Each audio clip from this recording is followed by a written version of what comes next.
ভাই, তোকে একটা কথা বলবো? হ্যাঁ বল। আমার না এই নাইট ডিউটি একদমই ভালো লাগে না। কিন্তু কেন? কারণ রাত্রে ওরা বেরোয়। ওরা? ওরা কারা? ভূত।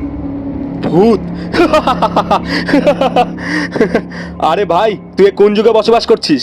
ভূত পেত বলে কিছুই হয় না, পাগল। চল।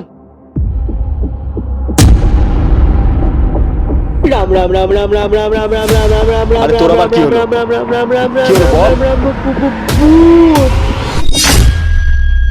রাম রাম রাম রাম রাম রাম রাম রাম রাম। বাবা ভাই ওখানে যাস না, ভূত। রাম রাম রাম।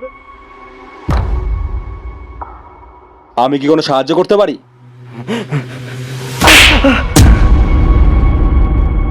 চল ভাই, এই নে তোর ভূত। মন্দিরে চুরি করছিল। তারা তোকে চুরি করাচ্ছি, চল।